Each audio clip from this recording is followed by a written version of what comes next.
Hello everyone, this is Anubrati Devnath, a trainee under Lexis & Company for the month of June.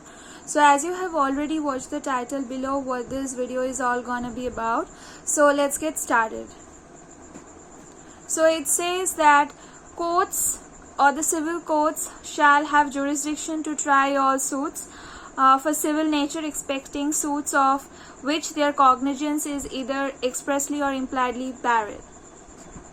So where an office or any other property is contested in a suit where it talks about the civil nature or civil nature of it, notwithstanding such right may depend upon entirely on the decision of questions as a religious rites or ceremonies. For the purposes of this section, it is stated that any fees can be attached to it. If not, any other actionable claim can be attached to it.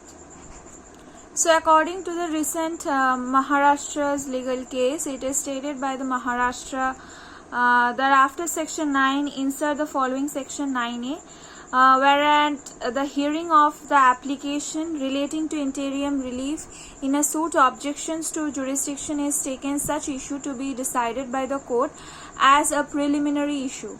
Notwithstanding anything contained in this code or any other law for the time being in force, if at the hearing of any application for granting or setting aside any order granting any interim relief, whether by way of stay, injunction, appointment of a receiver or otherwise made in any suit, on objection to jurisdictions of the court to entertain such suit is taken by any of the parties to the suit, the court shall proceed to determine at the hearing of such application the issue as to the jurisdiction as a preliminary issue before granting for setting aside the order granting the interim relief.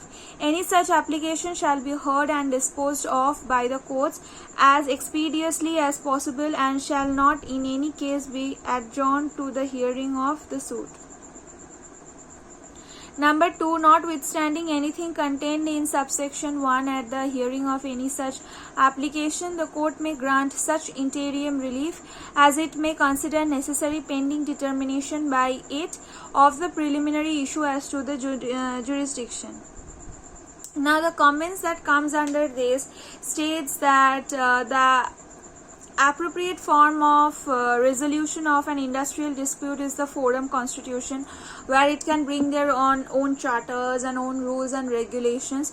Talking about such, the court can then it can be easy for the civil courts to process on the legal proceedings.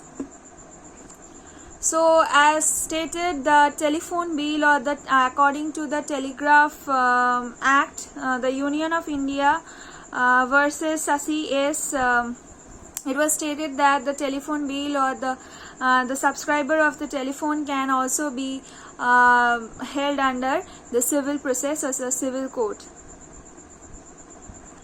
Thank you all for watching this video. Hope you all liked it.